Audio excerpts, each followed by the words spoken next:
शिव कथा कर,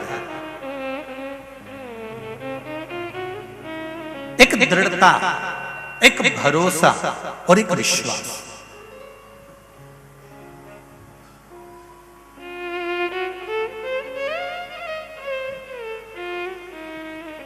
और जब दृढ़ता, भरोसा और विश्वास ये प्रबल हो जाता तो शिव मिल जाता। शंकर को मिलने में देरी नहीं लगती।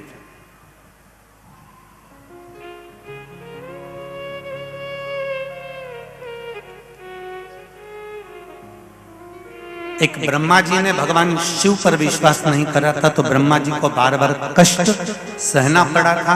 उनका शीश कट गया था, गौ माता को श्राप लग गया था, केतकी के फूल को श्राप लग गया था। एक बार अगर ब्रह्मा जी विश्वास रख लेते शंकर भगवान पर तो जनमानस के कल्याण के लिए ना जाने कितनी कृपा हो जाती। पर विश्वास केंद्रित नहीं हो पाए। हम आपसे भी कहेंगे, एक लोटा जल आप शिव जी को चढ़ाने के लिए अगर जा रहे हो, आपके भीतर अगर विश्वास है तो शंकर भगवान को जल चढ़ाना। वो जल तुमने चढ़ाया तो ये निश्चित है कि 3 महीना भी नहीं लगेगा और बाबा आपका हाथ पकड़ लेगा। ये निश्चित था। आप विश्वास के बल पर चढ़ाइए, आप भरोसे के बल पर चढ़ाइए, आप दृढ़ता के बल पर चढ़ाइए।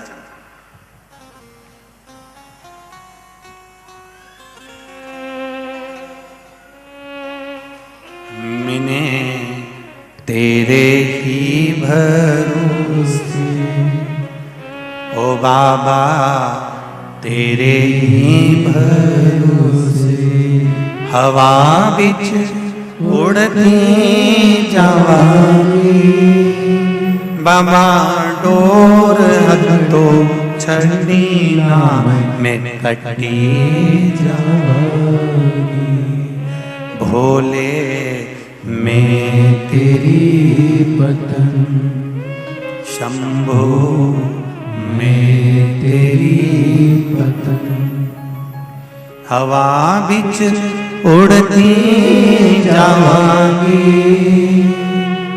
बाबा डोर हटो छटीला में कटी जावांगी। परमात्मा पर छोड़कर आप इंसान से लड़ सकते हो, आप मनुष्य से लड़ सकते हो, आप अपने परिवार से लड़ सकते हो, आप अपने भाई से लड़ सकते हो, आप अपनी पत्नी से लड़ सकते हो, आप अपने परिवार कुटुंब वालों से लड़ सकते हो, आप अपने रिश्तेदारों से लड़ सकते हो, आप अपने पड़ोसियों से लड़ सकते हो, आप अपने व्यापारियों से लड़ सकते हो। पर शिव पुराण कहती है आप अपने भाग्य से नहीं लड़ पाओगे। जो लिखा है किस्मत में वो भोगना ही पड़ता।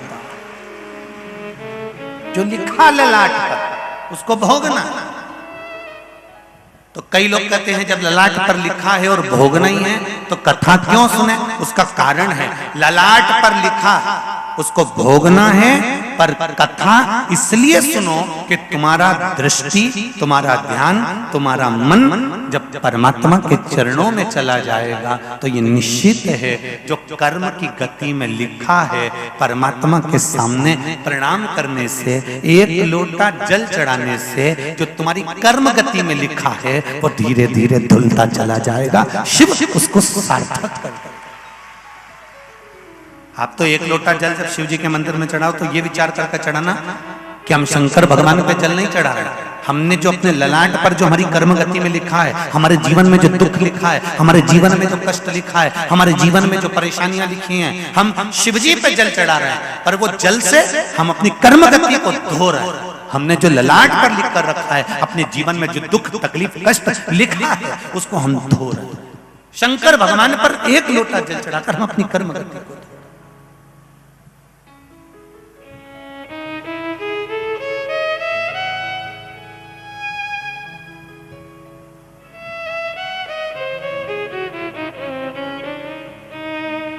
खाली न जाता कोई दर से तुम्हारे, खाली न जाता कोई दर से तुम्हारे मैं भी खड़ा हूँ नन्ही बाहें पसारे, मैं भी खड़ी हूँ नन्ही बाहें पसारे। अपने हृदय से लगा लो गिरा जा रहा हूँ, उठा लो भोले अपने दर से अब तो न टालो, गिरा जा रहा हूँ, उठा लो। हे प्रभु, हम शिव जी के मंदिर में जाएं, एक लोटा जल चढ़ाने को जाएं, पशुपति व्रत करने को जाएं, हम शंकर भगवान को रिझाने के लिए जाएं, हम शिव को मनाने के लिए जाएं, तो हमारे भीतर ये जरूरी नहीं है कि हम बार बार शंकर भगवान से कहें कि मेरा कर्जा बढ़ गया, कर्जा चुकाओ, मेरा कर्जा बढ़ गया, कर्जा चुकाओ, मेरा पैसा लेकर चले गया, पैसा वापिस दिलाओ, मुझे ये दुख आ गया, मेरा दुख मिटाओ। हमें भगवान के सामने रोज जाकर ये नहीं। पशुपति व्रत किस किस ने करे, जरा हाथ उठाओ। सबने करे? धर लो वापिस धरो। पशुपति व्रत करते हैं तो पशुपति व्रत करने का एक नियम है, आपको बताया था पहले भी, जितनी बार आपने टीवी पर सुना होगा, उसका एक नियम है पशुपति व्रत करने का। 5 सोमवार का व्रत होता है। कितने सोमवार का है? 5 सोमवार का। पहले सोमवार को जब हम पूजन की थाली लेकर जाते हैं, सुबह अभिषेक पूजन करते हैं, शाम के समय पर कितने दिए? 6 दिए लेकर जाते हैं, 5 दिए और 6वां दिया वहीं रखते हैं, प्रसाद लेकर जाते हैं, उसके 3 हिस्से करते हैं, 5 दिए मंदिर में प्रज्वलित कर देते हैं, प्रज्वलित करने के बाद 6वां दिया वापस जमीन पे से उठाकर थाली में रख लेते हैं, 2 हिस्से प्रसाद के मंदिर में छोड़ देते हैं, 1 हिस्सा प्रसाद का लेकर आ जाते हैं। पहले व्रत में भगवान को निवेदन कर दिया जाता है कि ये व्रत मैंने इसलिए करा, बाकी के 4 व्रत में हमको बोलना नहीं चाहिए कि हमको ये तकलीफ के कारण मैंने व्रत करा। केवल पहले व्रत में आपको बता देना है कि बाबा मैंने ये व्रत इस कारण से करा है। और जब 5वां व्रत आए तब नारियल और उसके साथ में 11 रुपए और जो भी आप सामग्री 108 दाना चावल या मूंग या बेलपत्री या फूल जो चढ़ा रहे हो उसके साथ में बाबा से विनती कर दो, बस पहला और आखिरी। इसके सिवाय आपको फिर वो व्रत के बीच में एक भी सोमवार को नहीं बोलना कि बाबा मुझे ये तकलीफ है। कारण इसको और दूसरी भाषा में समझ लो। सब्जी वाले के यहाँ सब्जी लेने जाओगे तो मुंह से बोलकर बताना पड़ेगा, आधा किलो बैंगन दे दो, आधा किलो टमाटर दे दो, 1 किलो मुझे आलू दे दो, आधा किलो लौकी दे दो। बोलो री जीजियो, जम के तो बोलो, उधर वाली भी बोलो जरा, सही है? ऐसे ही बोलोगे ना कि आधा किलो हमको ये दे दो। किराने वाले के जाओ तो किराने वाले क्या बोलना पड़ेगा, मुझे आधा किलो मूंगफली का दाना दे दो, 1 किलो साबूदाना दे दो, आधा किलो चिप्स दे दो। बोलो री जीजिए, सही है? बोलना पड़ेगा नहीं बोलना पड़ेगा? पर मेडिकल वाले के यहाँ जाओ,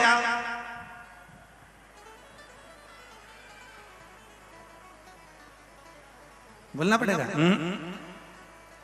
पर्चा डॉक्टर का सर, और मेडिकल वाले क्या तुमने पर्चा दे दिया, अब चुपचाप खड़े रहो, मुंह से आवाज नहीं आना चाहिए। मेडिकल वाला अपने दिमाग से यहाँ पेन घुसा होगा,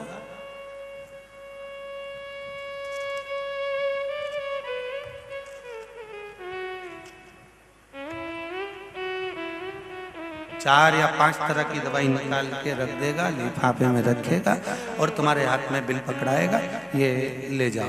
तुमने वहां पे चिल्ला चिल्ला के किया कि आधा किलो ये दे दो तो 5 गोली इसकी निकाल दो तो 6 गोली इसकी। तुमने बस केवल पर्चा दिया और मेडिकल वाला इतना समझदार, उसने देख लिया बस पर्चा आ गया है और मुझे इसको दुख मिटाने की दवाई देना है। उसी तरह मेरा भोलेनाथ है, पहले दिन पर्चा दे दो, दवाई सब सामने।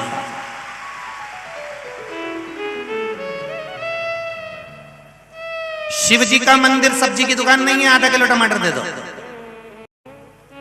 शिव जी का मंदिर किराने की दुकान नहीं है कि आधा किलो मुझे साबुदाना दे दो। शिव जी का मंदिर तो मेडिकल है। शंकर भगवान मृत्युंजय कहलाते हैं, मृत्यु को जीतने वाले। वहां तो व्यक्ति अगर केवल गया है या शंकर के मंदिर के सामने से निकल के गया है या शिव मंदिर का शिखर का दर्शन कर कर गया है या शंकर मंदिर का आचमन कर कर गया है, शिव मंदिर के एक बेलपत्र खा ली उसने, शंकर भगवान के शिवलिंग का मात्र स्पर्श कर लिया उसने, शिवजी भगवान शंकर का शिवलिंग अपने आप में एक मेडिकल की दुकान औषधि है जिसका मात्र स्पर्श करते से दुख मिट जाता है। शिवलिंग तो वो है, दुख मिट गया, केवल स्पर्श करा और दुख मिट गया।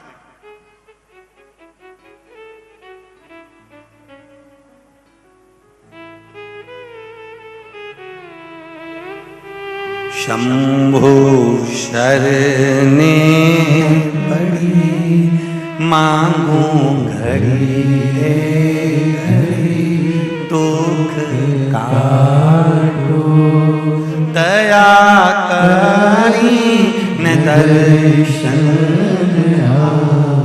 शिव जी का मंदिर, भगवान शंकर का शिवालय, भगवान शंकर की चौखट, भगवान शंकर का द्वार, भगवान शंकर का शिवलिंग, तो वो औषधि की दुकान है जहां पर केवल एक बार जाकर बोलना पड़ता है, एक बार जल भरकर लोटा भर पानी चढ़ाना पड़ता है और कहने की जरूरत नहीं है। शिव समझ जाते हैं ये मेरे दरवाजे पर क्यों आया है, ये मेरी चौखट पर क्यों पहुंचा है। एक पत्र आया है,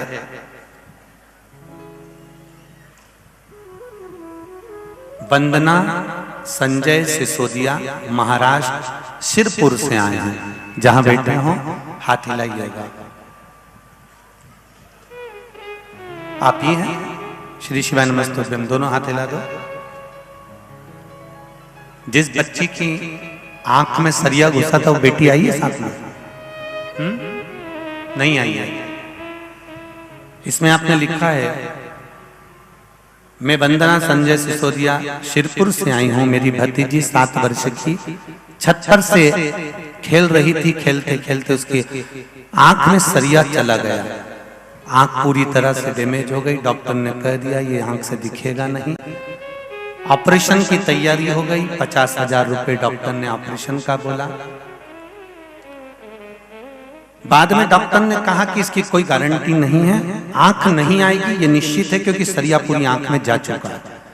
तब मेरे भाई का फोन आया और वह बहुत रो रहा था।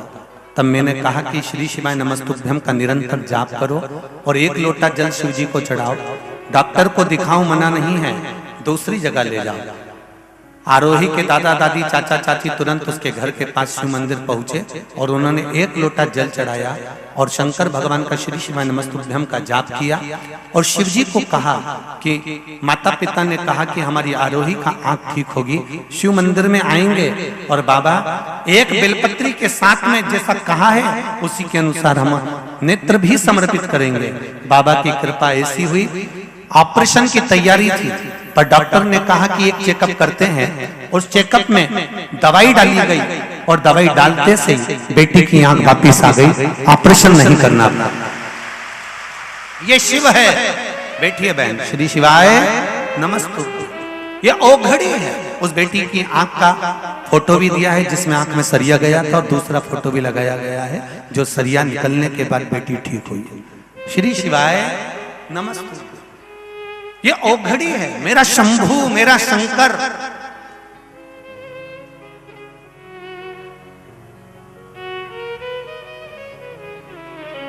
हमें तो ऐसा लगता है कि शिव महापुराण की कथा भी कहीं ना कहीं औषधि का कार्य करती है। ये जितने लोग कथा को श्रवण करने आए हैं, अगर विश्वास रखकर शिव की कथा सुनते हो ना तो ये निश्चित है अगली कथा में आप भी जैसे 20,000 लोग इस पंडाल में बैठे मिल रहे हैं, अगली कथा में तुम भी बैठे मिलोगे। ये विश्वास करता, ये भरोसा करता।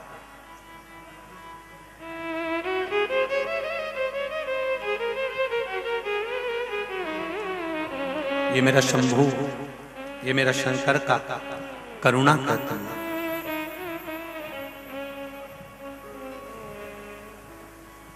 आपका विश्वास पूर्ण हो। हमने कल भी कथा में कहा था, बीकन गांव के लोगों का तो भाग्य प्रबल हुआ, कहीं पुण्य की गुल्लक फूटी होगी, इसलिए इतने छोटे से गांव में यीशु महापुराण की कथा, कहीं ये पुण्य की गुल्लक फूटी होगी। और अगली तैयारी रायपुर वालों की है, और रायपुर वालों के बाद में फिर कानपुर वालों की है, और कानपुर वालों के बाद में फिर इंदौर। 24 नवंबर से इंदौर के संजय जी शुक्ला जी की मित्र मंडली कथा करा रही है। तो ये तो भाग्य से मिल रही है। और क्या मिलता है कथा के पंडाल में बैठने से? ये तो सियोर वाला महाराज जब अगली कथा में चला जाएगा और आपका पत्र जब आप लिखकर भेजोगे तब मालूम पड़ेगा कि सियोर वाला महाराज जो कहा शिव महापुराण के माध्यम से जो वर्णन किया वो मिला कि ना मिला। ये तो कथा है और अपार समुद्र। शंकर भगवान माता सती को लेकर शिव महापुराण की कथा में बैठे थे। भगवान कुंभज ऋषि कथा कर रहे हैं, अगस्त ऋषि कथा कर रहे हैं, सती मैया बैठी। सती मैया ने विचार करा कि मेरा शरीर जलकर भस्म हो जाए, तो शरीर जलकर भस्म हुआ। शिव जी ने मांगा कि मुझे राम का दर्शन हो जाए, तो राम का दर्शन मिला। कुंभज बाबा ने कहा यह कथा कोई साधारण नहीं होती। भगवान की कथा को जब जीव श्रवण करने बैठता है, जो मन में कामना लेकर बैठता है, उसकी कामना भगवान पूर्ण करता ही है, ये निश्चित है। आप किस भाव से बैठे हो ये मालूम नहीं, पर मिले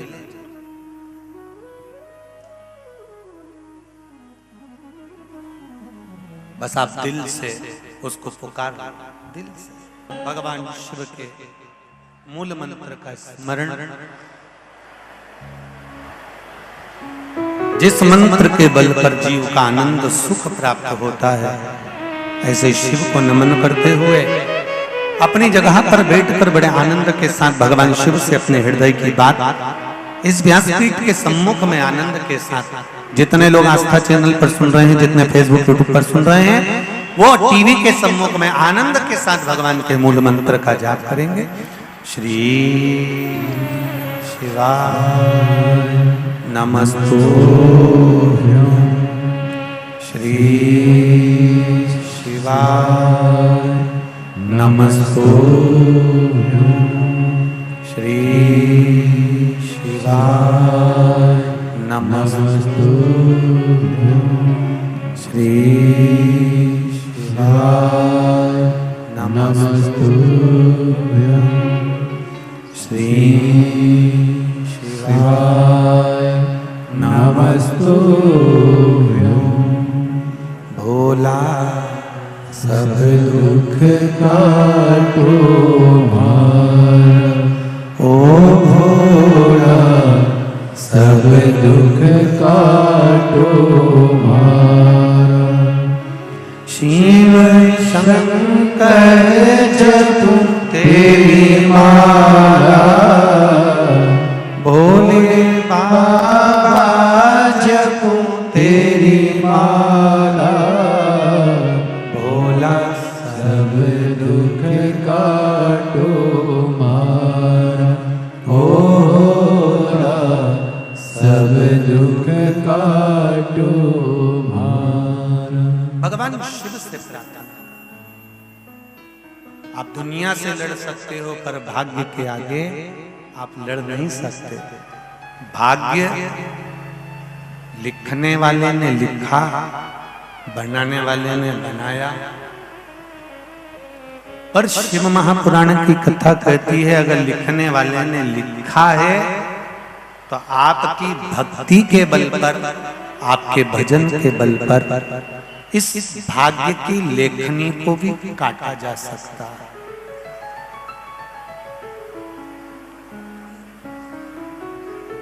बस एक बात ध्यान में रखिए, मत बुरे कर्म कर बंदे वरना पछताएगा। भगवान की आंखों से तू बच नहीं पाएगा, तू बच नहीं पाएगा। अरे ओ अज्ञानी मत करना दानी, तेरे कर्म का फल भी तू ही पाएगा, जैसा किया तूने तेरे आगे आएगा। मत बुरे कर्म कर बंदे वरना पछताएगा। भगवान की आंखों से तू बच नहीं पाएगा, तू बच नहीं पाएगा। इतना जोरदार गाती हो रे बीकन गांव वाले, बिल्कुल साथ में एकदम बढ़िया। घरे जाके नजर उतर वाले वास्तवता है। आप बड़े आनंद के साथ कथा का रसतत्व ग्रहण कर रहे हो। इतनी लाखों की संख्या में होने के बाद अगर एक सुई भी गिर जाए तो मालूम पड़ जाए कि कहाँ गिरी है। ये आपका एकदम साइलेंट रहना, एकदम चुप रहकर कथा सुनना, नमन है आप लोगों को। प्रणाम प्रणाम है।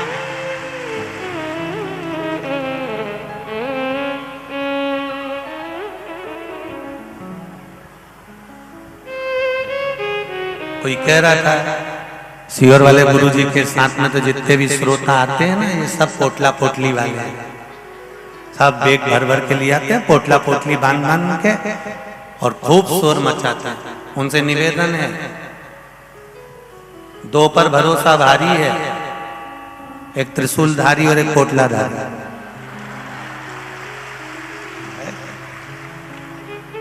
तुम चिंता मत करो, कभी मौका मिले अपने अपने नगर में तो इन लोगों का दर्शन ही कर लोगे ना।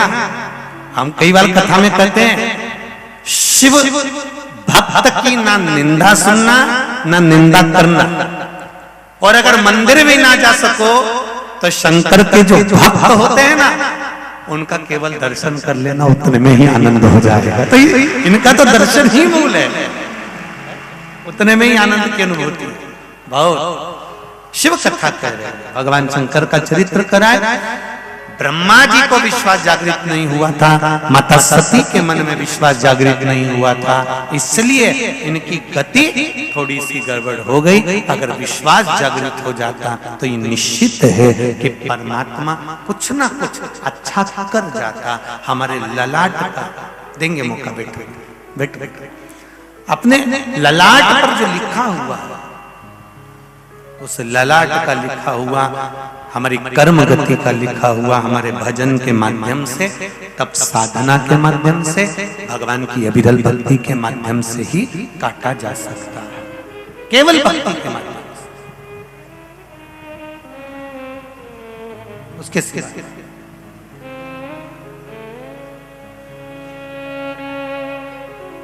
दक्ष प्रजापति की धर्मपत्नी प्रसूति और माता प्रसूति के गर्भ से कई कन्याओं का जन्म हुआ। कन्याओं के जन्म के बाद में भी अगर दक्ष प्रजापति ने मां जगतजननी दुर्गा भवानी से, मां आदिशक्ति से अगर कुछ मांगा तो केवल इतना मांगा कि मेरे घर में एक बेटी का जन्म और हो जाए।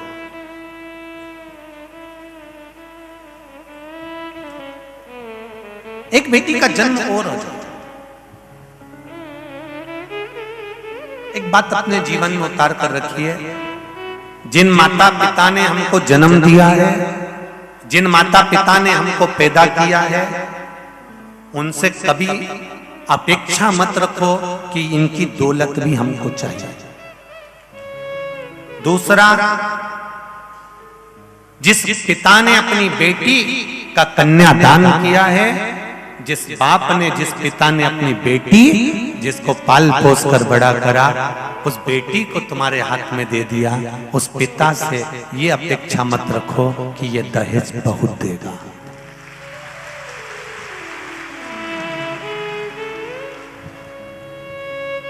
तीन जगह से अपेक्षा नहीं रखना चाहिए। पहला, अपने माता पिता से अपेक्षा मत रखो, जिन्होंने जन्म दे दिया, तुमको शरीर दे दिया, अच्छा पढ़ा लिखा दिया, अच्छा बना दिया, उनसे अपेक्षा मत रखो कि ये हमको दौलत देंगे। दूसरी अपेक्षा अपने सास ससुर से मत रखो, जिसने कन्यादान कराए बेटी दी है, उससे दहेज की अपेक्षा मत रखो। और तीसरा, हर एक व्यापारी को ग्राहक से ज्यादा धन की अपेक्षा नहीं होना चाहिए। थोड़ा बहुत बढ़ाकर मिले पर दुगना या चौगुना नहीं, ये अपेक्षा नहीं रखना।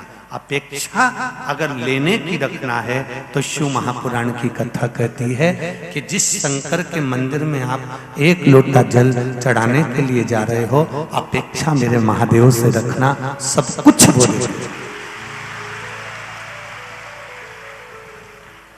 आज सबसे ज्यादा दिक्कत की घड़ी यह है कि बहुओं की सबसे बड़ी गलती ये हो जाती है कि वो अपने सास ससुर से ये अपेक्षा रखने लगती हैं कि ये हमको चेन देगी, ये हमको अंगूठी देगी, और बाद में ना चेन दी ना अंगूठी दी और ठेंगा दिखा दिया तो दिल दुखी। अपेक्षा नहीं।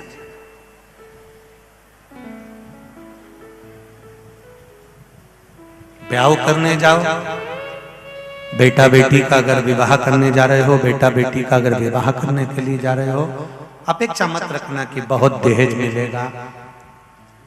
कन्यादान से बड़ा जो बाप अपनी बेटी को दे रहा है, जो पिता अपनी बेटी को दे रहा है, पाल पोस कर बड़ा करा, पढ़ाया लिखाया, संस्कारों के जल से उसको सिंचित करा, जब उस बाप ने अपने कलेजे का टुकड़ा दे दिया तो जो दहेज दे भी दिया वो बहुत दिन चलने वाला नहीं है,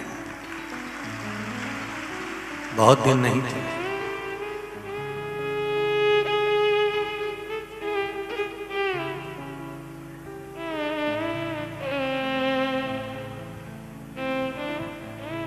किसी पिता की बेटी की अगर शादी है और तुम लड़की की शादी के रिसेप्शन में गए हो, तो एक निवेदन आप सबसे करूंगा, आपको अच्छा लगे तो ठीक है, नहीं तो भीकन गांव में तो हम कहकर चले जाएंगे। अच्छा लगे तो स्वीकार करना।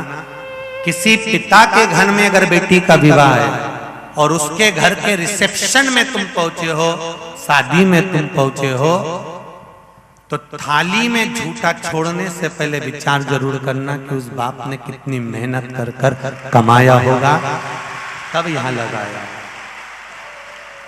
उसकी थाली में एक जरा सा खाया और झूठा छोड़ दिया, खाया और झूठा छोड़ दिया, खाया और झूठा छोड़ दिया, ये श्रेष्ठता है। बड़ा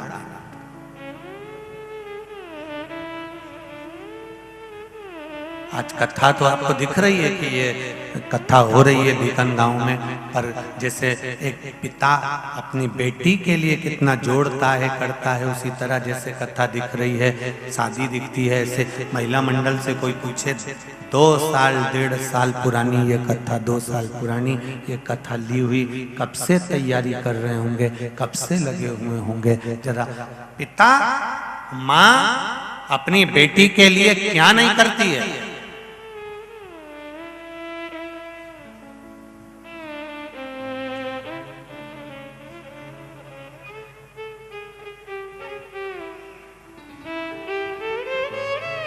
क्या नहीं करती।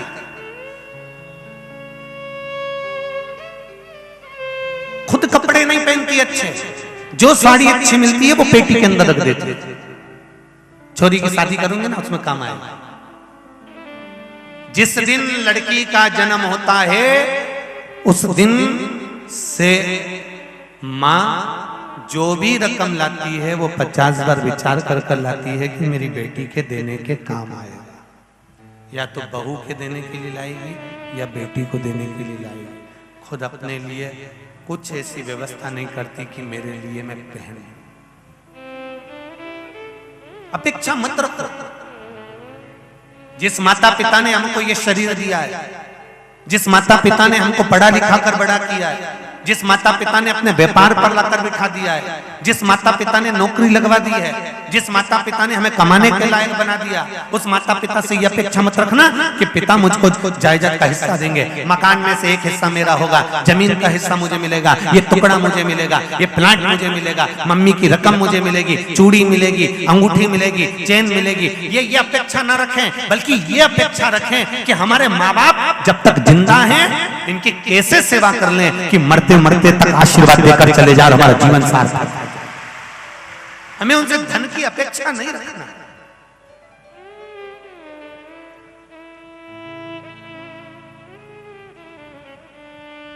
सज धज के दूल्हा जाता है और जरा सा लिफाफा अगर 500 का मिलता है तो उसमें मुंह फूल जाता है। यहाँ तो दरवाजे पे तो मुझे अंगूठी पहनाना थी, मुझे दरवाजे पर तो चेन पहनाना थी, मैं घोड़ी से उतरा था तो मुझे ये देना था। अरे किस चीज की अपेक्षा रखते हो? ये विश्वास रखो कि जिस बेटी के साथ तुम्हारा मंगल विवाह हुआ है, जो पिता ने अपनी कन्या का कन्यादान तुम्हारे साथ किया है, अगर ये बेटी का चरण श्रेष्ठ होगा, ये बेटी का चरण ठीक होगा, तो ये निश्चित है तेरे गले में चेन एक नहीं, तेरे गले में तो 4 या 6 चेन पड़ी रहेगी, अगर बेटी का चरण अच्छा। आप विश्वास के साथ लाओ तो सही उस बेटी को। हम अपेक्षा रख रहे हैं, हम एक ही ग्राहक पर बार बार अपेक्षा रख रहे हैं। ग्राहक आया है, 10 रुपए की चीज को 50 रुपए में बेच दूंगा। एक बार आप अपेक्षा रखकर काट लीजिए, अगली बार नहीं आएगा। आप थोड़ा बढ़ा कर लेंगे, आपको मिल जाएगा, कोई दिक्कत नहीं है। ज्यादा की अपेक्षा रखेंगे तो डूब जाएंगे। अपेक्षा रखो तो परमात्मा से कि नाता एक राम जी से दूजा नाता तोड़ दे, और रिश्ता एक श्याम जी से दूजा रिश्ता छोड़ दे। साधु संगे राम रंगे अंग अंग रंगिए, जाई विधि राखे भोले ताई विधि रही। जैसा मेरा बाबा रखे वैसा पर रहिए, पर अपेक्षा केवल परमात्मा से, केवल। प्रसूति ने भगवान माता जगत जननी दुर्गा भवानी से निवेदन करा कि मेरे घर में एक बेटी और हो जाए। दक्ष प्रजापति ने निवेदन करा, हे माँ मेरे घर में एक बेटी का जन्म और हो जाए। तो माँ दुर्गा भवानी ने कहा, हे दक्ष प्रजापति, तेरे घर में पहले से 60 कन्याओं का जन्म हो चुका है, 60 कन्याएं तेरे यहाँ जन्म ले चुकी है, और उसके बाद फिर बेटी मांग रहा, उसके बाद फिर बेटी। दक्ष प्रजापति ने दुर्गा भवानी से जो कहा वो शिव महापुराण की कथा ये भीकन गांव में भी कह रही है। दक्ष प्रजापति ने कहा, सुनो माँ देवी, माँ दुर्गा, अच्छे से सुनिए, बेटा एक कुल को तारता है और बेटी 2 कुल को तार देती है, इसलिए मुझे बेटी चाहिए।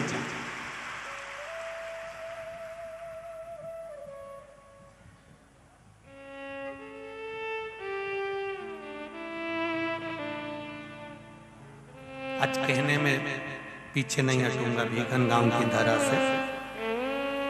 अच्छा लगे तो स्वीकार करिएगा भीकन गांव के लोग और जितने भी भाई आए, बेटे पर तुम्हारी निगाह होना चाहिए कि बेटा कहाँ जा रहा है, बेटा क्या कर रहा है। बेटे पर तुम्हारी निगाह हो, बेटी पर निगाह नहीं, बेटी का साथ तुम्हारे साथ होना चाहिए कि मेरी बेटी मेरे साथ है।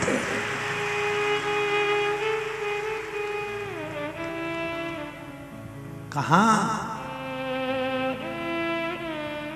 ये फिर कहेंगे ये क्राइम को, ये जितनी भी क्राइम हो रही है, कहीं बेटियों के साथ गलत कर्म हो रहा है, कहीं किसी के साथ गलत कृत्य हो रहा है, कहीं किसी ने मर्डर कर दिया, कोई ने सुसाइड कर लिया, कोई ने छोटी सी कन्या के साथ में गलत काम कर लिया, कोई ने मालूम पड़े कुछ गलत कर दिया। ये क्राइम को, ये होने वाले बेकार कर्म को, ये क्राइम को प्रशासन या सरकार कभी नहीं रोक सकता। इस क्राइम को सरकार नहीं रोक सकती, पर इस क्राइम को घर के माता पिता अच्छे से संस्कार देकर रोक सकते हैं। आप अपने बच्चों को अच्छा संस्कार दीजिए, आप अपने बच्चों को अच्छा समझाइए, सरकार निगाह रख सकती है, सरकार देख सकती है, ले जाकर अदालत में खड़ा कर सकती है, सब कुछ करेगी, पर इस क्राइम को रोकने का काम सरकार नहीं कर सकती। इस क्राइम को अगर रोकना है, गलत कार्य को अगर रोकना है, बेकार कर्म को रोकना है, तो हमें अच्छे संस्कार देना पड़ेगा, हमें अच्छे संस्कार प्रदान करना पड़ेंगे, हमें अपने बच्चों को समझाना पड़ेगा, हमारे बच्चों को ज्ञान देना पड़ेगा। आज छोटी छोटी लड़कियां, कोई 3 साल की, कोई 4 साल की, कोई 2 साल की है, और उनके साथ गलत कृत्य हो जाता है, तो मतलब ये गलत कृत्य जो हुआ है, ये श्रेष्ठ संस्कार नहीं मिले हैं। अगर संस्कार श्रेष्ठ मिले होते तो गलत कृत्य नहीं होता।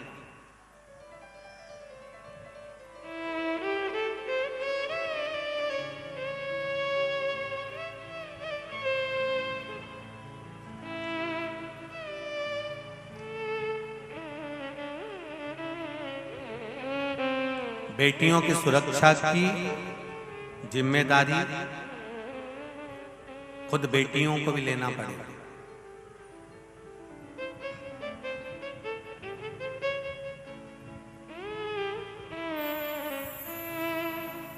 एक बात कहूंगा,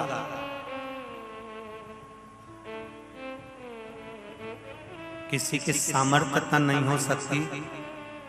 अगर मेरी बेटी एक बार झांसी की रानी जैसी बनकर सम्मुख में खड़ी हुई, किसकी सामर्थ्य? गलत अगर हो रहा है तो हमारी बेटियों को भी आगे बढ़कर खड़े होना पड़ेगा, हमको भी बोल्ड होना पड़ेगा। केवल माता पार्वती घर को नहीं संभाली है, माता पार्वती ने आकर शिव के साथ शक्ति बनकर संसार के भार को अपने हाथों पर धारण भी करा। ये जितने भी माताएं कथा सुनने बैठी हैं, मेरा इनसे निवेदन है, अपने घर में अगर बेटी का जन्म होता है तो उन बेटियों को विद्या के साथ में ये ज्ञान भी प्रदान करें कि बेटा अगर कोई गलत दृष्टि से देख रहा है, गलत दृष्टि से स्पर्श कर रहा है, या गलत दृष्टि से उसका भाव बोलने का है, तो वहां से तुरंत उठकर चल जाए। वैसे तो आजकल के जितने भी स्कूल हैं, पाठशालाएं हैं, जितने भी स्कूल हैं, उसमें बेटियों को समझाया जाता है, बच्चों को सीख दी जाती है, पर हमारा भी फर्ज है, हमारा भी अच्छे संस्कारों से हम क्राइम को रोक सकते हैं, गलत कार्य को हम रोक सकते हैं। और एक बात और अच्छे से सुन लीजिए, जिनके बच्चे व्यसन में पड़े हुए हैं, मदिरा, मांस, जुआ, वैश्यवृत्ति, गलत कर्म में लगे हुए हैं, उनसे भी निवेदन करूंगा, आप प्रतिदिन शिव मंदिर में अगर जाते हो और तुम्हारे घर के बच्चे अगर गलत काम में लगे हुए हैं, तो शंकर जी पे जल चढ़ाने के बाद में अशोक सुंदरी वाली जगह पर जल चढ़ा दो, और जल चढ़ाने के बाद में वही कलश वापिस हाथ में थोड़ा सा पानी रखिए, और जया, विषहरा, शामली बारी, दौतली, देव, शिव जी की 5 कन्याओं का नाम लेकर जल फिर चढ़ा दीजिए। जो कटोरी है जल लाने वाली या छोटे से प्लेट जो भी है, वो उस जगह पर जरूर रखे जहां से जल गिरता है। 3 जगह पर जल चढ़ने के बाद पहले शंकर जी पर चढ़ गया, फिर अशोक सुंदरी पर चढ़ गया, अशोक सुंदरी के बाद में जया, विषहरा, शामली बारी, दौतली, देव का जल शिव जी पर चढ़ गया। वो जल कटोरी में झेलकर अवश्य लेकर आओ, और जो व्यसन में डूबने वाला है बन सके तो उसको पिलाओ, नहीं पीता हो तो मटके में डाल दो, हंडे में डाल दो, कभी तो पानी पिएगा। उससे ये निश्चित है कि धीरे धीरे उसका नशे की जो लत है वो धीरे धीरे छूटती चली जाएगी। अच्छे मार्ग, सत्य मार्ग की ओर अग्रणी होगा, गलत मार्ग से बचेगा। जो ज्यादा शोक में पड़ जाता है, एक दिन उसकी शोक सभा हो जाती है। गलत शोक में अगर पड़ गए हो तो एक ना एक दिन शोक सभा हो जाएगी, निश्चित है। सत्मार्ग की ओर निश्चित करें उसको। कहा दक्ष प्रजापति ने मुझे एक बेटी और दे। क्या करोगे बेटी का? तुम्हारे घर में 60 कन्याओं का पहले जन्म हो चुका है। महाराज एक बेटी का और जन्म हो जाए। क्यों? क्योंकि बेटा एक कुल को तारता है और बेटी 2 कुल को तारती है। मुझे बेटी चाहिए, बस कृपा कर दीजिए। शिव जी ने, भगवान ने दक्ष प्रजापति के सम्मुख में देवी ने कह दिया तुम्हारे घर में बेटी का जन्म होगा। बेटी कहाँ ढूंढने जाऊंगी? माँ कहती है मैं खुद कन्या बनकर तेरे घर में जन्मूंगी। और माँ प्रसूति के गर्भ से सती जन्म ले लेती है। देखिए माता प्रसूति ने अपनी बेटियों को कितना संस्कार दिया होगा। माता प्रसूति ने अपनी कन्याओं को कितना संस्कार दिया होगा। माता प्रसूति ने अपने बच्चों को कितना ज्ञान दिया होगा कि आज भी जितने हॉस्पिटल हैं भारत की भूमि पर, उन हॉस्पिटल में जहां बच्चों का जन्म होता है उस जन्म वाले कमरे के ऊपर लिखा होता है प्रसूति कक्ष। दक्ष प्रजापति की पत्नी का नाम, दक्ष प्रजापति की धर्म पत्नी का नाम, प्रसूति का नाम आज भी हॉस्पिटल के अंदर लिखा होता है प्रसूति कक्ष। क्यों? क्योंकि जो बच्चा जन्म ले वो संस्कारित होना चाहिए। जो बच्चा जन्म ले वो संस्कारवान होना चाहिए। प्रसूति कक्ष का मतलब है प्रसूति ने अपनी कन्याओं को अच्छा ज्ञान दिया, अच्छा संस्कार दिया।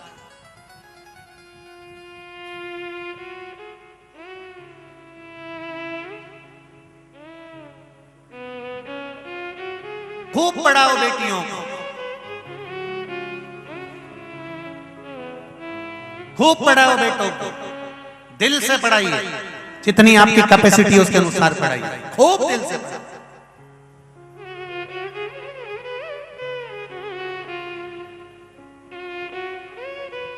पर बेटा और बेटियों से निवेदन है, जिस माँ बाप ने तुमको बोलना सिखाया है, जब तुम बड़े हो जाओ, कॉलेज पढ़कर आओ, तुम्हारी धर्म पत्नी जगदम्बा तुम्हारे साथ आ जाए, तो निवेदन है जिस माँ बाप ने तुमको बोलना सिखाया है उस माँ बाप को तुम चुप करना मत सिखाना। तुम चुप बैठे रहो। जब बच्चे बड़े हो जाते हैं, कॉलेज पढ़कर आ जाते हैं, विद्या अध्ययन कर आ जाते हैं और बहुत ऊंचे पद पर बैठ जाते हैं, साथ में उनके चंद्र घंटा जगदम्बा आ जाती है, तब उनकी वाणी तेज होकर अपने माँ बाप को चुप करने की आदत हो जाती है। तुम चुप रहो, तुम्हें आता नहीं है, तुम्हें मालूम नहीं है, क्यों बीच बीच में बोलते हो? चुप रहो ना, तुम तो आराम से 2 रोटी खाओ, पड़े रहो। तुम क्यों बोलते हो बहू के बीच में? तुम क्यों बोलते हो बेटे के बीच में? ध्यान रखना, जिस माँ बाप ने तुमको बोलना सिखाया उस माँ बाप को अगर तुम चुप रहना सिखाओगे तो आने वाली एक लाइन याद रखना, जैसा किया तूने तेरे सामने मत बुरे कर्म कर, वरना पछताएगा। भगवान की आंखों से तू गाओ तू बच नहीं पाएगा। जैसा किया तूने तेरे आगे आएगा। जैसा तूने करा है वैसा कर्म का भोग भोगना ही पड़ेगा। इसलिए निवेदन है, तेरा क्या होगा रे कालिया, समझ कुछ नहीं बिगड़ा। मेरा बेटों और बेटियों से भी निवेदन, फुल एंजॉयमेंट जीवन जियो। हम तुमसे ये नहीं कहते कि तुम रोकर जिंदगी जीना। एक जॉब नहीं लगा, दूसरा जॉब की तैयारी करो, दूसरा जॉब नहीं लगा, तीसरा जॉब की तैयारी करो, कंपटीशन एग्जाम की पूर्ण तैयारी करो, खूब पढ़ो और खूब तैयारी करो, पर साथ में भगवान शिव पर विश्वास करो, भगवान शंकर पर भरोसा रखो, दृढ़ता रखो।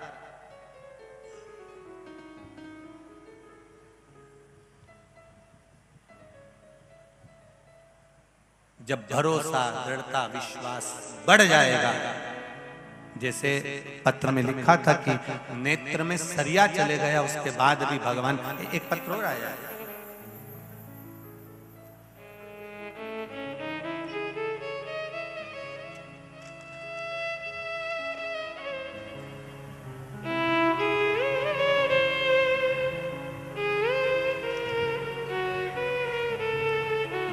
मैं मंजू मनोज जायसवाल, सेंधवा, जिला बड़वानी से हूँ। कहीं बैठी हो तो हाथ हिलाइएगा, जहाँ कहीं भी बैठे हो।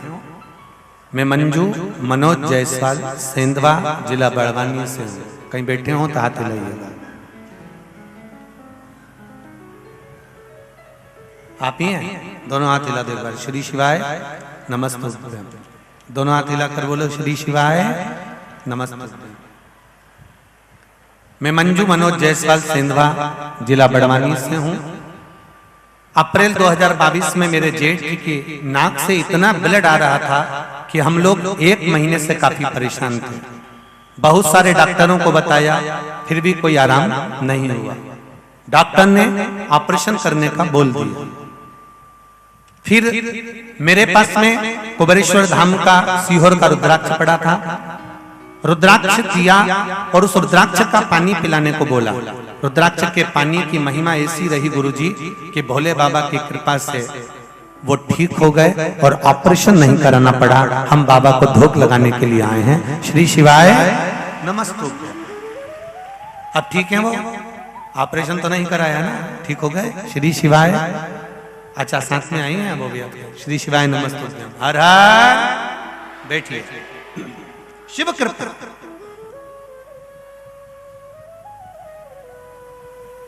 सीहोर का रुद्राक्ष जो कुबेरेश्वर धाम का है, वो रुद्राक्ष जो शिवरात्रि पर बाबा देवाधिदेव महादेव को 1 लोटे जल से सिद्ध करते हैं, वो साधारण नहीं है। एक पत्र और है, ये भी देख लीजिए। उसी रुद्राक्ष का वर्णन देखिए।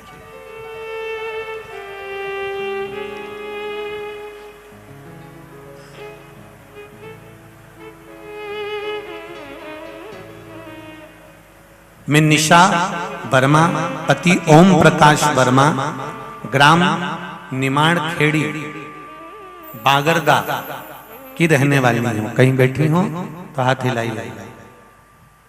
जहां कहीं बैठी हो हाथ हिलाइएगा।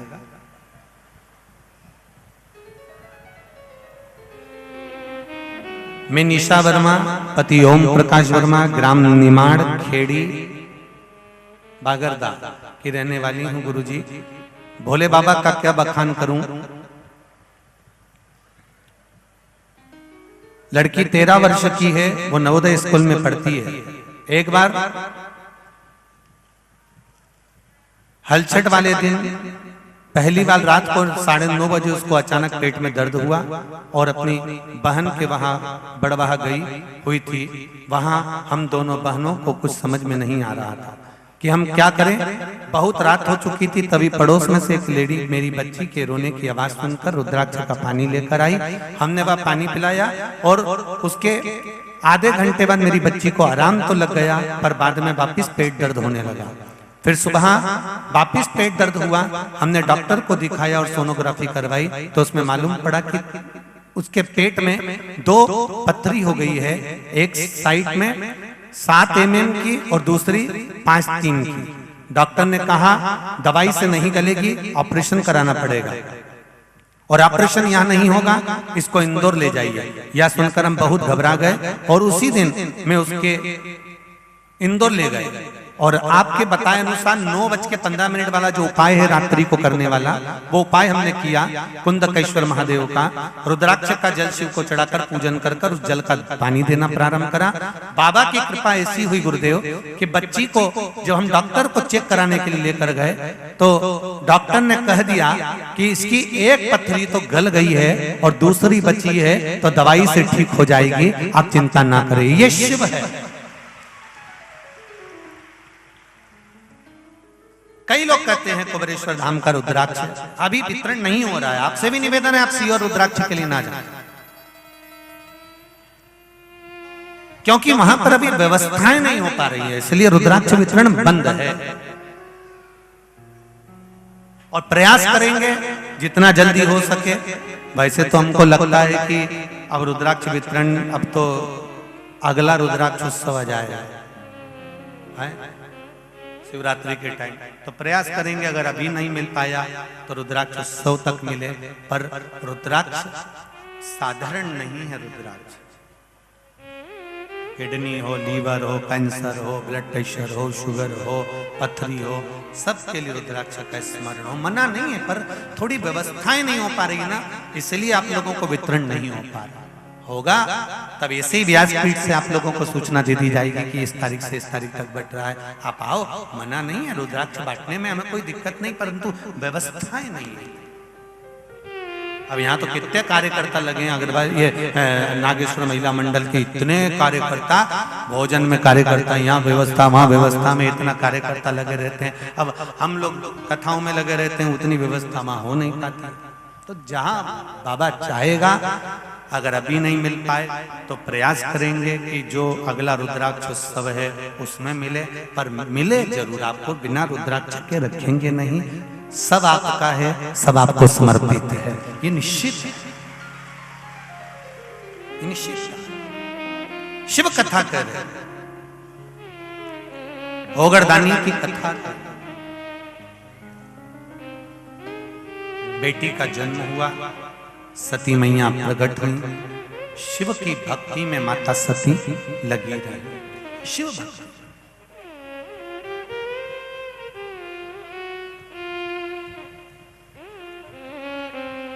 और होना चाहिए। भगवान की भक्ति में जितना डूब सकते हो उतना डूबो, जितना डूब सकते हो।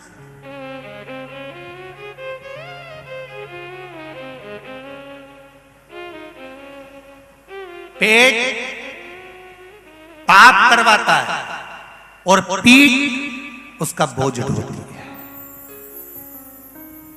ये हमारा पेट, मेरे बच्चों का पेट भरना है, परिवार का पेट भरना है, कुटुंब का पेट भरना है, रिश्तेदारों का पेट भरना है। ये पेट पाप कराएगा, झूठ बुलवाएगा, कपट करवाएगा, छल करवाएगा, बेईमानी करवाएगा, प्रपंच करवाएगा। पेट पाप पर पाप करवाएगा, पर इसका बोझ पीठ को ढोना पड़ेगा।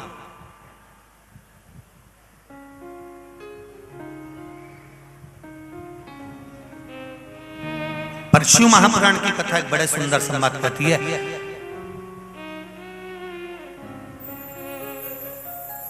पुरुष के प्राण छूटे, ऊपर गया, ऊपर जाने के बाद में उसने कहा, मैंने झूठ बोला था दुकान पर बैठकर अपनी पत्नी और बच्चों को, मैंने कपट करा था दुकान पर बैठकर व्यापार में पत्नी और बच्चों को, मैंने छल करा था व्यापार में पत्नी और बच्चों के लिए। अगर मुझे नरक भेज रहे हो तो मेरे पत्नी और बच्चों को भी नरक भेजो। तब यमदूत कहेंगे, झूठ तूने बोला, कपट तूने करा, बेईमानी तूने करी, छल तूने करा, तो नरक भी तू ही भोग, कोई दूसरा नहीं भोगेगा।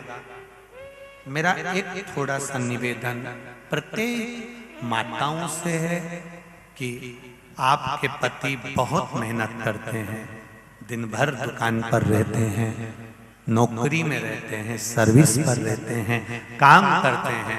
मेरा माताओं से निवेदन है, आप प्रतिदिन अपने पति से एक बात जरूर कहो, निवेदन करूंगा, हो सके तो करना।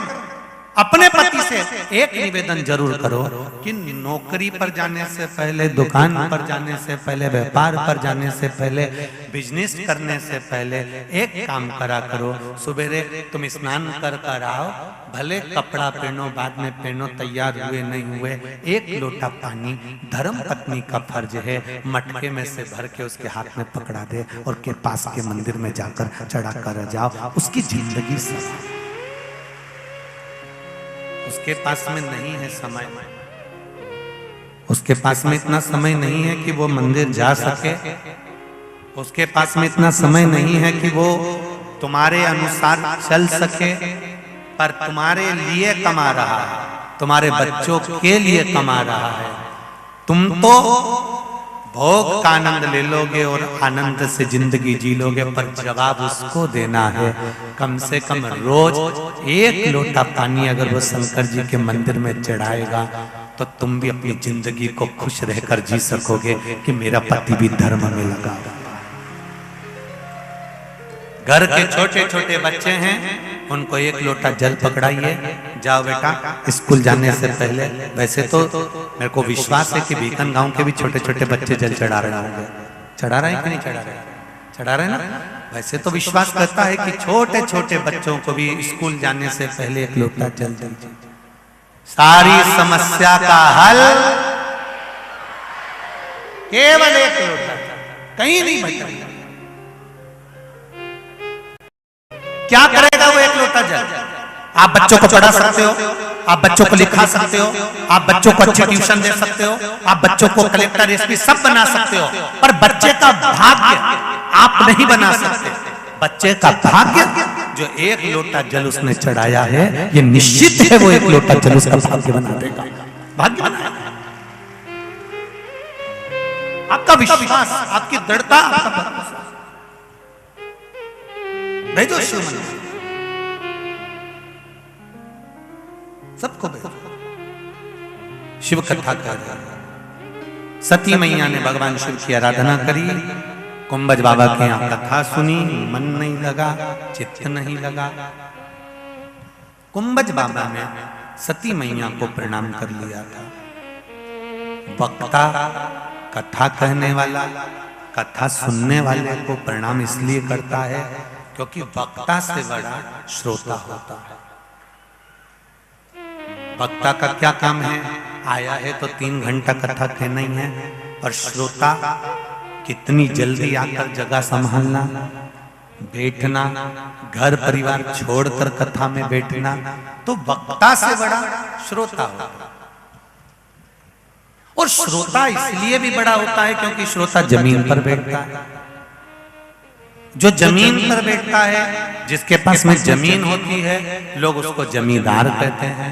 तो आप सब जमींदार,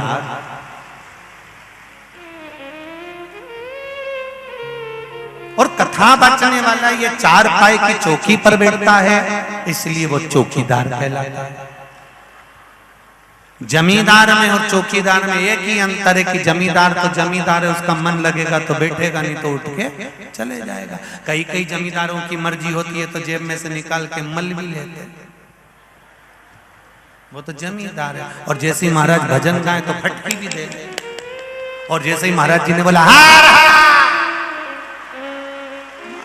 तो वो तो जमींदार है। जमींदार तो कुछ भी कर सकता है, पर चौकीदार एक जैसा बैठा है तो बैठा ही है। अब जमींदार का मन, बैठे तो बैठे, नहीं बैठे तो नहीं बैठे। तो चौकीदार से बड़ा होता है जमींदार। और राष्ट्र के 2 चौकीदार हैं, एक भारत की बॉर्डर पर बैठे हथगोले बंदूक लेकर भारत की भूमि की रक्षा कर रहे हैं, और एक भारत के चौकीदार, भारत के संत साधु कथाकार जो भारत की सभ्यता और संस्कृति की रक्षा कर रहा है। ये भी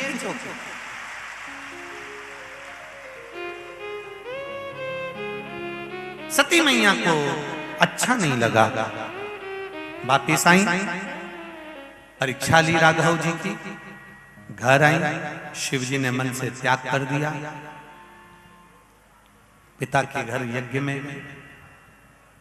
में जाने की कोई प्लानिंग नहीं थी, कोई विचार नहीं था। केवल बहुत सारे देवी देवता निकल के जा रहे थे, तो सब सती मैया के घर के द्वार से ही जा रहे थे। अच्छा एक बात बताओ, खरगोन जाने के लिए तो रोड 2-3 होगी, इधर से भी चले जाओ, पास में से रास्ता गया, यहाँ से चले जाओ, इनंग से चले जाओ, उनंग से चले जाओ। कोई जरूरी है कि जिससे तुम्हारी नींव पटे उसी के दरवाजे से जाओ? 33 कोटि देवता सब यज्ञ में जा रहे हैं, और सारे के सारे देवता यज्ञ में जा रहे हैं, तो कैलाश पर्वत के ऊपर से जा रहे हैं। कारण क्या था? क्योंकि सती मैया के यहाँ पत्र नहीं आया था, इसलिए बार बार उनके सामने से जान करके निकल कर जा रहे हैं, जिससे उनको ज्ञात हो कि तुमको नहीं बुलाया। कई माताओं की आदत रहती है, आगे बैठती हैं, पास बना होता है तो 25 बार दिखाती है। इनकी आदत है। ये भी 33 कोटि देवी देवता से कम थोड़ी ना।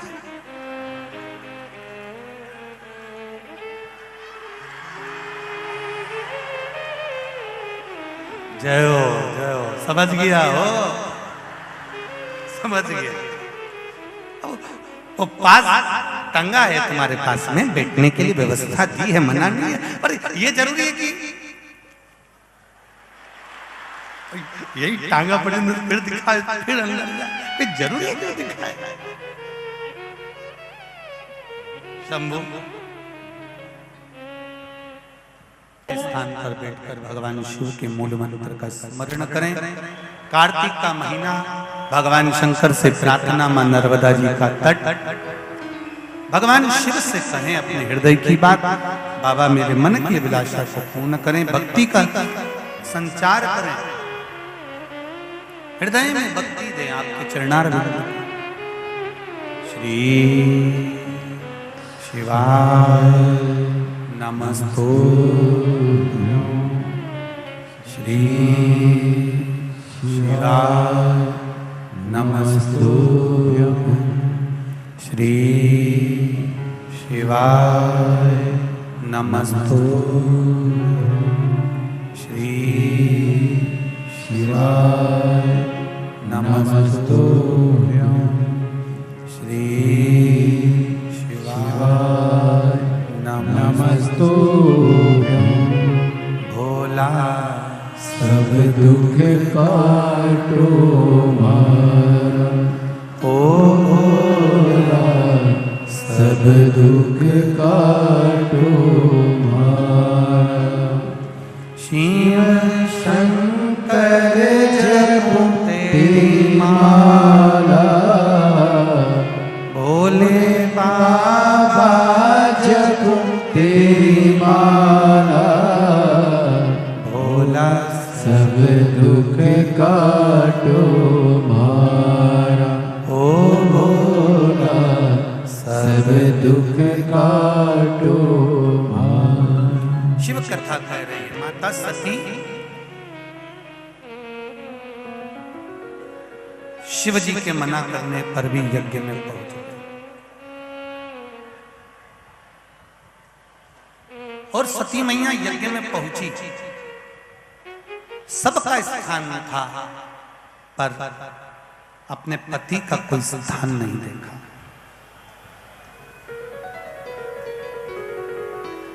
क्रोधित हो गई, यज्ञ की अग्नि में कूद कर प्राणों को त्याग दिया। हाहाकार मच गया, सब दूर खबर पहुंची, शिव जी के पास भी खबर गई कि सती मैया जलकर भस्म हो गई।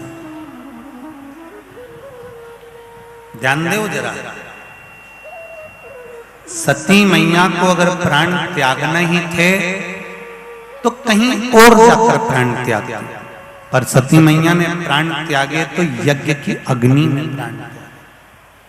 शिव जी को बड़ा बुरा लगा कि सती, बड़ी मुश्किल से तो कोई यज्ञ होता है, कोई अनुष्ठान होता है, कोई अच्छा कार्य होता है, और उस कार्य में भी अगर तुम अड़ंगा डालो तो ये श्रेष्ठता कहाँ है। भीकन गांव की एक बात सबसे अच्छी है कि यहाँ चाहे चिकित्सा वर्ग हो, चाहे पत्रकार वर्ग हो, चाहे राजनेता वर्ग हो, चाहे प्रशासन वर्ग हो, चाहे संपूर्ण समाज है, केवल एक ये नहीं कि ब्राह्मण क्षत्रिय वैश्य शूद्र, सभी समाज। ये चीज देखने को बीकन गांव में मिली कि इस कथा में सबका सहयोग मिला है, सबका सहयोग।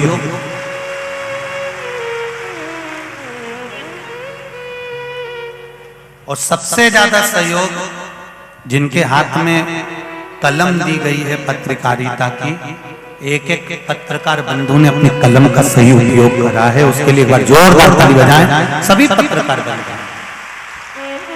अपनी कलम का सदुपयोग कर और लिखा, चाहे वो किसी भी वर्ग का हो, सबका प्रेम, सबका वात्सल्यता, सबकी करुणता देखिए।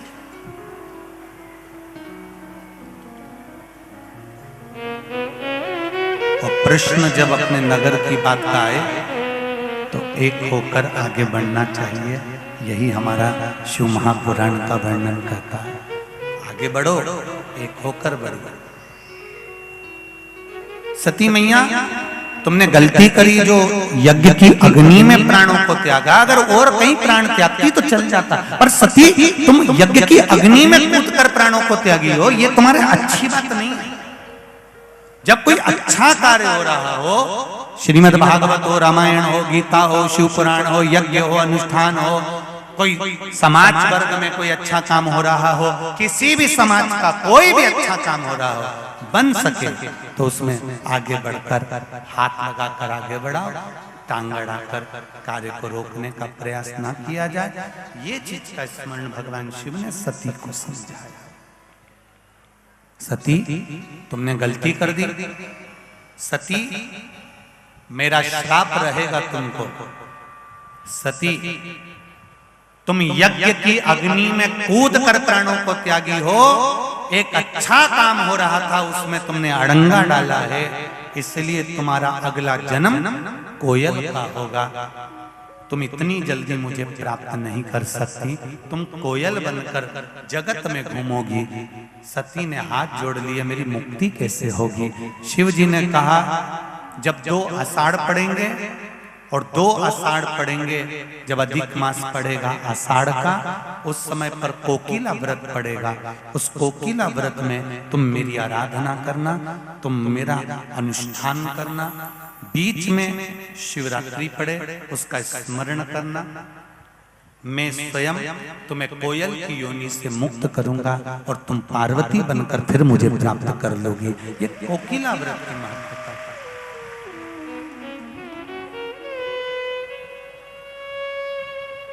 शिव कृपा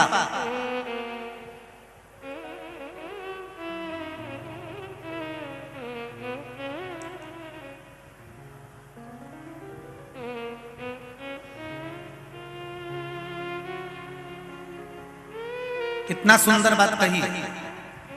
संभल कर बड़ों को चलना चाहिए कि छोटों को? जल्दी उत्तर दो रे भिकन गांव वाले, बोलो जरा जल्दी। संभल कर बड़ों को चलना चाहिए कि छोटों को? बड़ों को चलना चाहिए। क्यों? बड़ों के पद चिन्ह पर छोटे चलते हैं। अगर बड़े ही गड़बड़ कर जाएंगे तो छोटे तो फिर धूल में जाएंगे।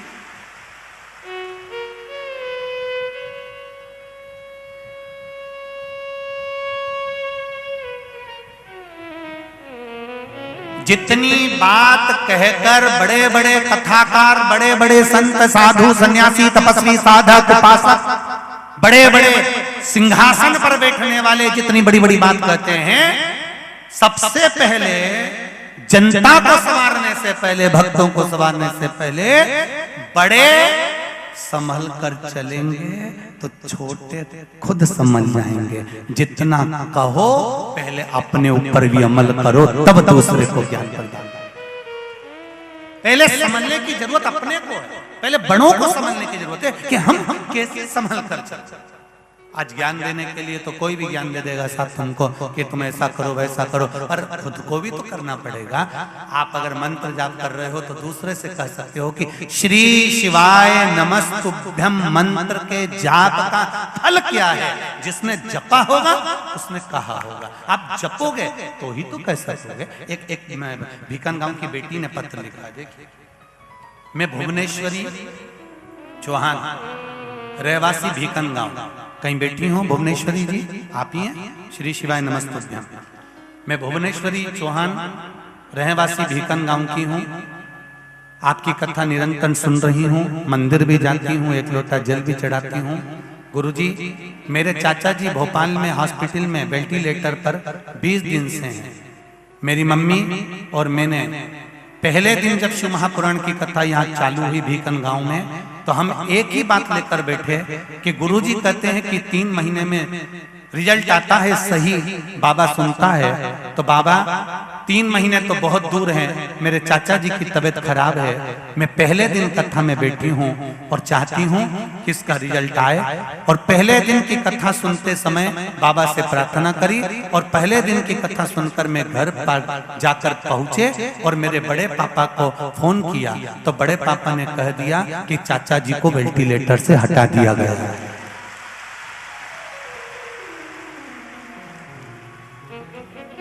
मेरे चाचा जी को वेंटिलेटर से हटा दिया गया है और बड़े पापा कह रहे हैं कि चाचा जी को होश आ रहा है, अब धीरे धीरे उनको पूर्ण आराम लगना चालू हो रहा है। ये शिव है। बैठो बैठो। श्री शिवाय नमस्ते। मैं भीकन गांव की बेटी हूँ, भुवनेश्वरी चौहान मेरा नाम है। गुरुदेव, कोई मुझसे पूछे कि शिव महापुराण की कथा सुनने का फल क्या है, तो मैं कह सकती हूँ एक दिन की कथा से वेंटिलेटर पर से हटाया जा सकता है। तो ये निश्चित है कि शिव तत्व में वो सुख है, शिव तत्व में वो आनंद है। किस्मत वाले हो भीकन गांव के जितने लोग इस कथा को सुन रहे हैं, बहुत बहुत भाग्यशाली हो साहब। क्या मिलेगा और मेरा भोलेनाथ क्या देगा ये तो वही जान सकता है, हम तो नहीं कह सकते। पर इतना विश्वास कहता है शिव महापुराण का कि जहां जहां कथा का स्मरण, अब पत्र में लिखकर भेजिएगा, जरूर हम सुनेंगे उसको। भेजा है? देव जरा माइक पहुंचाओ, जल्दी पहुंचाओ। क्या होता है माइक पहुंचाने में समय बहुत लगता है तो इतनी कथा रह जाती है, जल्दी पहुंचाओ। श्री शिवाय नमस्तुभ्यं। शंभु शरणे। बैठे बैठे एक दूसरे को देते जाओ, हाँ देते जाओ एक दूसरे को। घड़ी दुख काटो दया दर्शन आपो। शंभो शरणे पड़ी मांगो घड़ी रे घड़ी दुख काटो दया करी मैं दर्शन आपो। श्री शिवाय नमस्तुभ्यं। श्री शिवाय नमस्ते गुरुजी। कहाँ से आए आप? हम शिरपुर से आए, महाराष्ट्र से। जी, क्या नाम है आपका? मैं ममता राजपूत बोल रही हूँ। जी बोलिए। हाँ गुरुजी, काफी दिन से मन था कि आपकी कथा सुने, हर रोज सुनती जी। हूँ। खाना बनाने के लिए भजन सुनना, कथा सुनना, बस यही काम रोज करती हूँ। जय हो जय हो। पहले दिन से सोचा था कि मैं भीकन गांव में कथा सुनने आऊंगी, मगर कुछ प्रॉब्लम के वजह से मैं आ नहीं सकी गुरुजी। जी।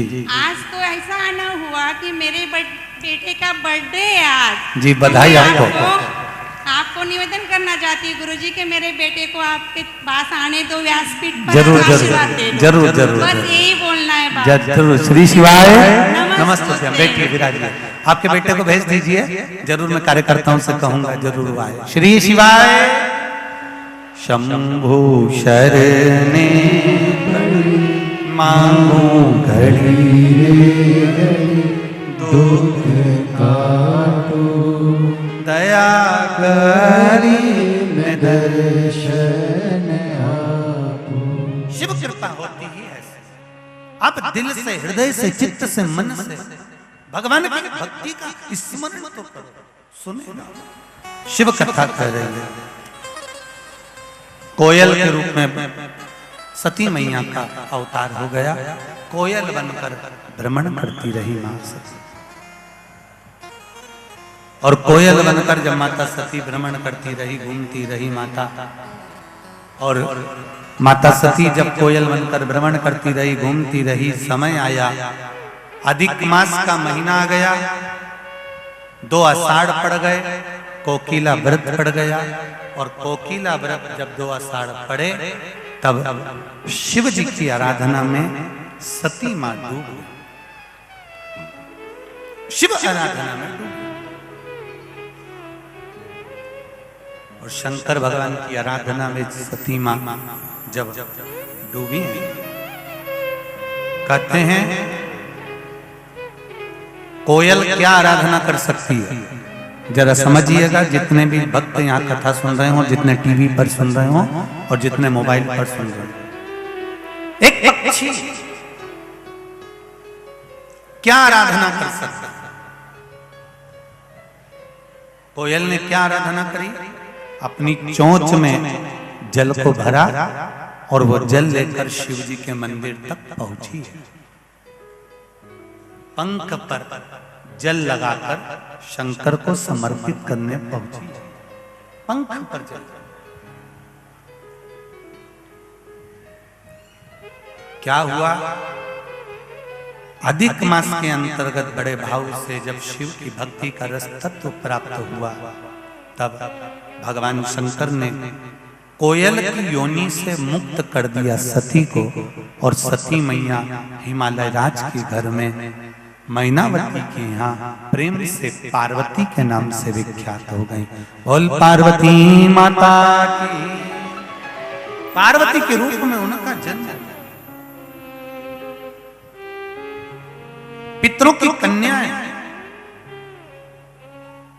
कई लोग कहते हैं पितृदोष समाप्त करने का सही तरीका कौन सा है? तो शिव महापुराण की कथा कहती है, आप जब शंकर भगवान पर एक लोटा जल चढ़ाते हो, जलाधारी के रूप में, पीठिका के रूप में पार्वती जी के हस्त कमल पर शिवलिंग रखा हुआ है, तो ये माता पार्वती जी का जो हस्त कमल है, शिव जी का चढ़ा हुआ जल जब पार्वती जी पर जाता है, तो घर में कैसा भी पितृदोष हो समाप्त हो ही जाता है। पितृदोष की समाप्ति,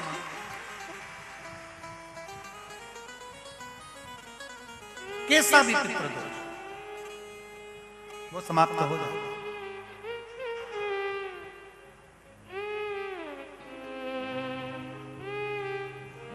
माता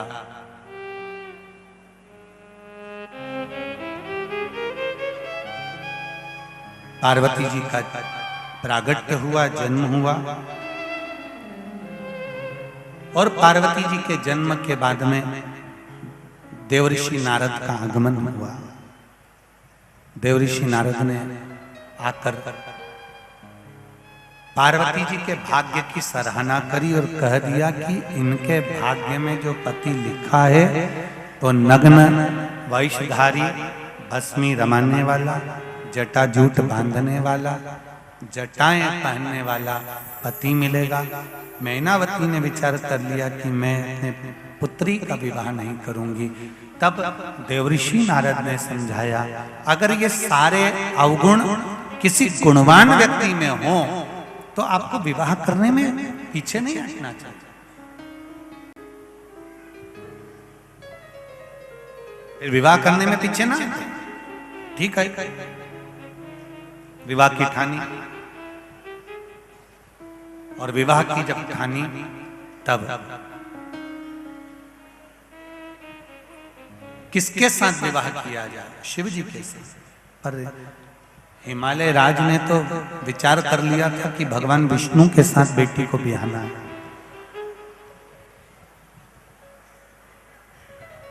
भगवान विष्णु के साथ बेटी को ब्याहना, ये विचार कर रहा था। अब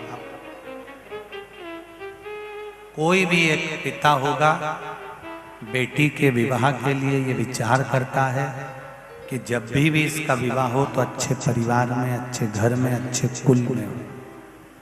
कौन पिता होगा जो शमशान में रहने वाले को बेटी ब्याहेगा? भगवान विष्णु के पास में तो बैकुंठ है, ब्रह्मा जी के पास में ब्रह्मलोक है, इंद्र के पास में इंद्रलोक है, पर मेरे महादेव के पास में तो कैलाश धाम और शमशान का सुख है। कौन चाहेगा कि बेटी ब्याह?